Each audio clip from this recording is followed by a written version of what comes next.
Ah, what a beautiful day. Just enjoying the scenery in one of my favorite places of the game, with one of my favorite characters of the game.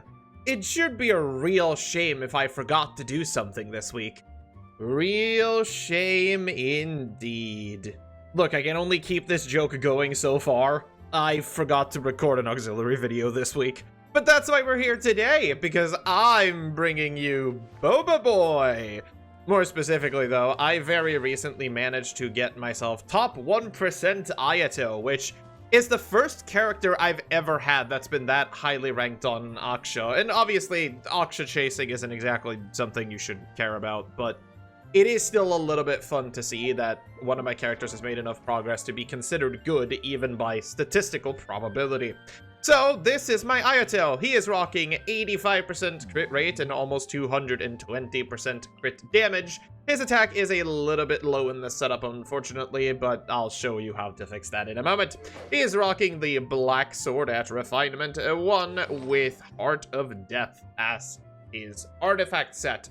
Now, I do actually have a second build for Ayato that is also top 1% just for a different weapon type. But I'll show that one off too, because it is a little bit different. In this setup, through the magic of changing a couple of pieces around, I'm now sitting roughly on 2,000 attack, having 78 to 184. The main ingredient here being the Calamity of Ishu, which has turned out to be one of my favorite weapons for Ayato, but unfortunately only works in a couple of teams because of the requirement of being shielded. However, whenever you are shielded, Ayato's crit rate skyrockets by 16%, and you gain 40% extra damage with your skill, because that is a normal attack modifier, so it balances out very nicely.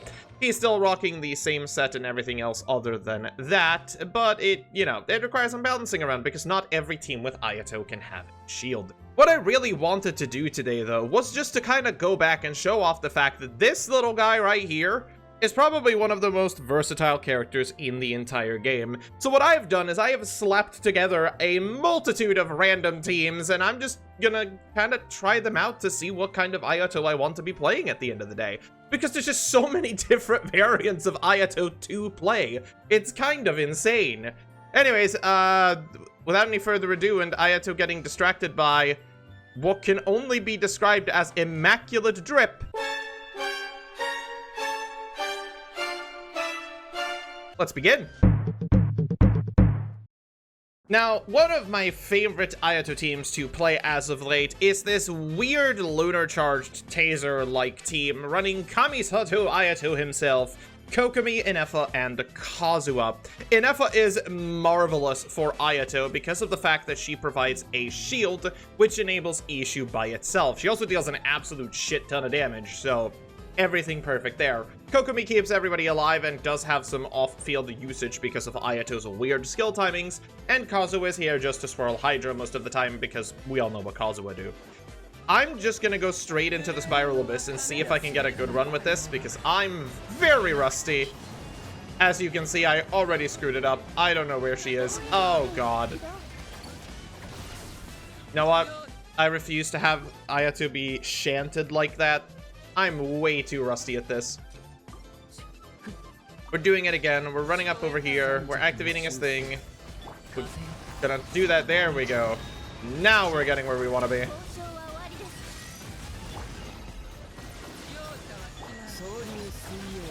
And then we just kind of sit here and we do Ayato things while the Storm Cloud deals an absolute shit ton of damage. It's very nice. Now, we almost have the correct, timings on skills here, but we're gonna Kokomi just to get some more Lunar charged in, because Kokomi is actually a very good Lunar charge to enable. Everybody guessed. Now we have to wait for this stupid cactus. Okay, you are just an asshole, really. I hate this cactus with a burning passion. I think everyone kind of does, because it's just annoying. Like, don't get me wrong, very cool boss design. I like it in that sense, but my goodness, is it just the worst thing ever to fight. But yeah, because you actually get to activate basically everything off of Inefa's shield alone, you can really do some funny rotations with this and actually hit for quite a bit of damage. Do keep in mind, this is a very old character, and he's still managing to keep up. Yeah, you could say half of that is Inefa, but, yeah.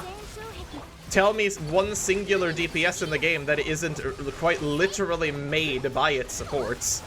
But yeah, with Kokomi, you can kind of just touch the button and things really work. I really like that team. It just kind of functions. Ayato is also never in danger of actually dying, like ever.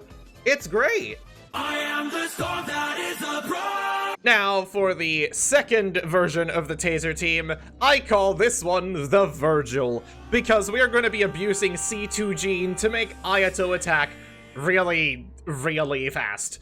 This is slightly less consistent than the other team because we are banking more on funny business than nothing else. But honestly, it is a very fun team to do if you happen to have C2 Gene. If you don't, it's not necessarily the worst, but you shouldn't really be playing this unless you have it, you know? But what we'll do is we'll set everything up that she's going to space. But as you can see, we're attacking real fast now. We're doing significantly less damage, to be fair, but that's kind of to be expected with this team. We're also outside of our burst now, which sucks. But we attack so quickly when we get Gene's particles live, it's kind of hilarious. So we do this, we miss a stab, which is unfortunate. Now I have no clue where the correct mask... Oh, it's over here.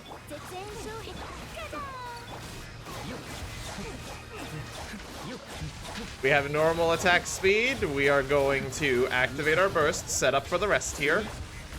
We would like Farina burst, please. There we go. We're gonna stab here, and we're gonna wait for Gene to get the particles, because otherwise it doesn't work. And here we go. He just slices so fast. Like, yeah, obviously, I'm completely fucking this up, because I didn't even activate Gene burst to actually get, you know, Farina's full burst here. But as you can see, when Ayato gets to slash really quickly, yeah, he does do slightly less damage, but it's just so much fun. Like, it's such a stupid team. Why does that work? It's so silly. Oh, I love it so much. It's just so stupid. It literally doesn't do anything other than slash quickly, but my god, is it fun. Alright, and for the rest of this video, because unfortunately the Spiral Abyss is basically locked to electro-charged this time around, we'll be using our favorite Dorito as a damage sponge. This team is weird, but someone came up with this back in like patch whatever on Earth, 2.4. And it's kind of funny, so I figured I'd show it off too. Zhongling is here for the massive shields, of course. Yelan is here as a damage buffer and off-field damage maker. And then we have two on-field DPSs. Ayato is here because that's the reason the video exists, but also because of his burst. The burst increases normal attack damage, which unironically, Yoimiya just loves it. And let's be honest here, I am going to include Yoimiya in every video I possibly can. Look at that face. Let's do this properly now. We're going to set up our big shield. We're going to run in on this. We're going to activate that. We are going to burst with Yoimiya, which is something I never thought I'd say in my entire life. Burst with Ayato, and then just simply get some Vaporize reactions off of Yoimiya and go until Ayato's normal attacks are out. When Ayato's normal attacks are out, we're going to swap to Yoimiya to get some off-field damage with her as well. She gets to use a little bit of Yelan's passive while she's still active. And then we swap around and do the whole thing again. So we go around, we do that. It's not terrible. I wouldn't necessarily call this good either, but like, I've seen worse. It also lets Yoimiya do things, which is cute. Cool it, cool it. All right, meme teams aside, let's look at some actual Ayato teams that I know function well. This is what I'd like to call budget skirk, because not everyone decided to pull for one of the most ridiculously overpowered DPS units of the century. Instead, they have Ayato. But if you happen to also have a Scofier, Sitlali, and Farina somehow, you can build a very funny team. Ayato, of course, being a Hydro DPS, works in extremely well with this freeze team. I don't think it's going to need to have any introduction whatsoever. I'm just going to go straight in and bonk stuff on the head.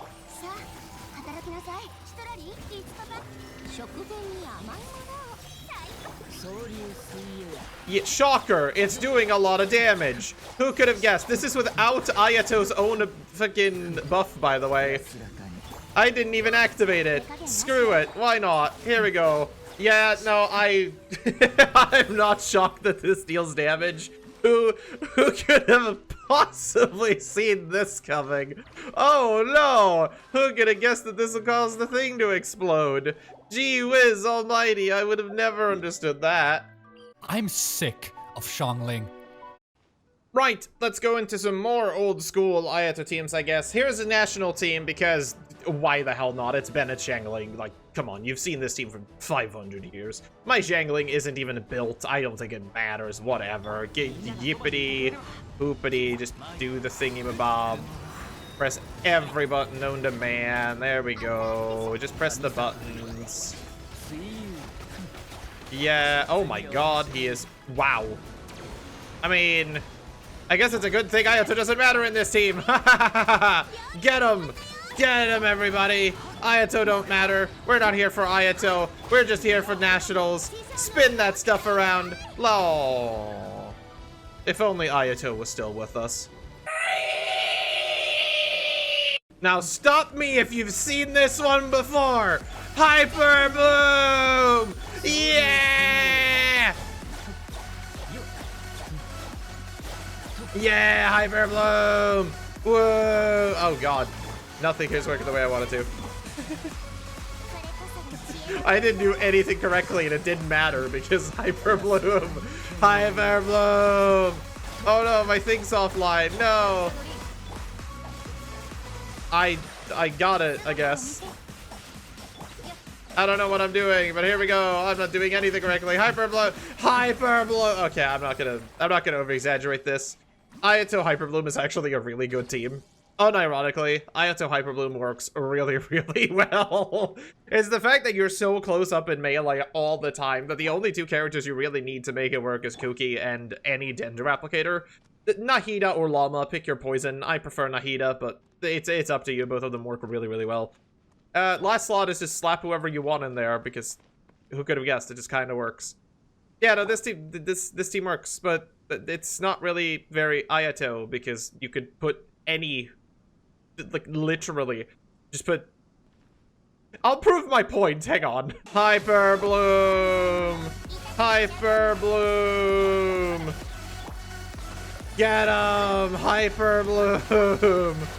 It doesn't have to be like this is the reason I don't like playing Hyperbloom Ayato. It literally doesn't have to be Ayato. It can be anyone. It'll work. You can slap Kokomi in here. It doesn't matter.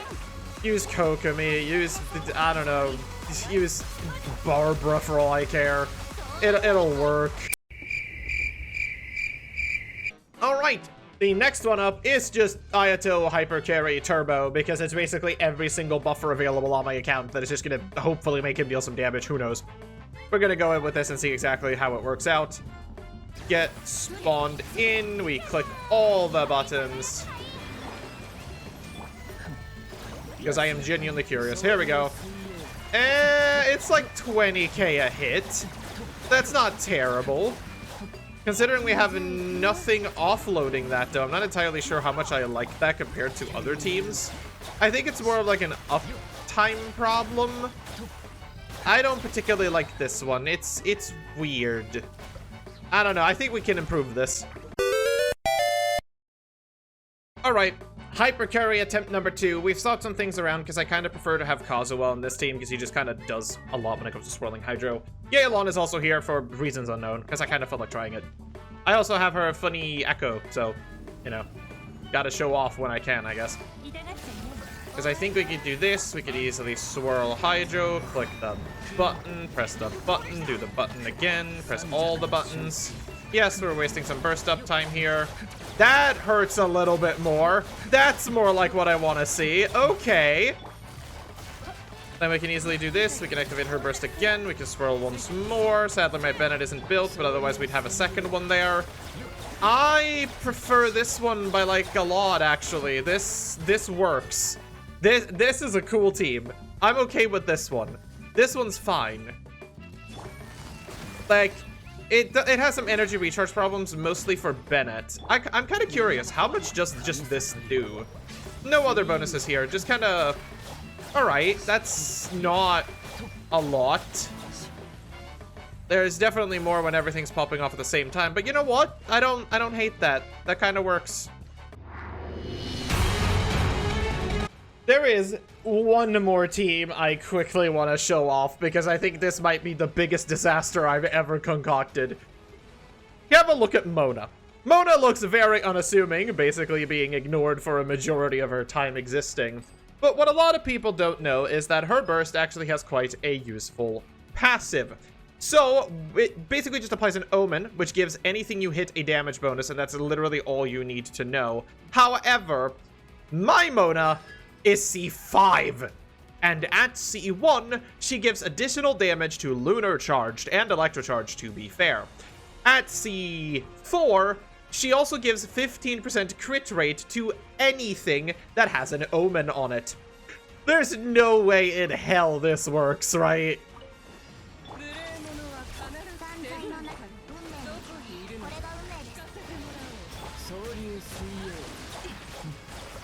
It kinda works! No way!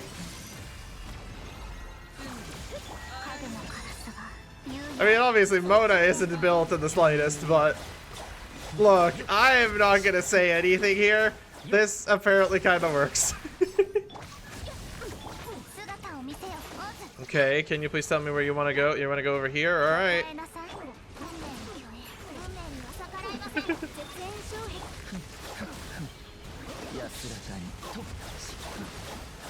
Yeah! Look at that Lunar Charge. 50k on a Lunar Charge, bro? Honestly, that's not half bad. Look, if this team even takes damage a singular time, it is going to erupt. Like, we don't talk about taking damage here, but when it doesn't,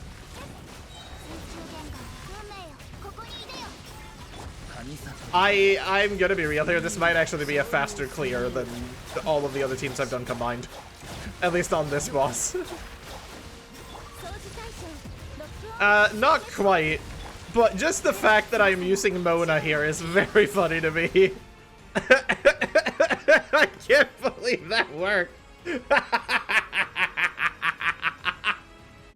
And with that out of the way, I don't really know what else to say on this one. I think it goes to show that when I made the Ascension arc for Ayato, I was not kidding when I said that he kind of just fits anywhere. You can put this guy with whatever characters you have available and you'll have a team. Whether or not that team is good is a different question, but that just goes to show why he's one of my favorite characters. You can literally slap this guy with anything and it'll work. I'm also just really happy to say that I finally have a character that's considered well-built. Like, yeah, he doesn't hold up to someone like a properly 1%, you know, top 1% Nuvolat or top 1% Farina or something like that, but this guy's an older character. You gotta give him the credit of the doubt here that he is keeping up in the Spiral Abyss. Like, he has just about the same clear speed as my Clorand Electrocharge team does, which still goes to show that he can be played. I don't really know what I wanted to say with this video other than, you know, have fun with the game. Don't let meta constantly tell you that you should or should not play a certain character, because if you actually invest in them, you can still do endgame content. There's nothing stopping you. Yeah, you're going to have a slightly harder time than everyone else, but if you're having fun, does it really matter?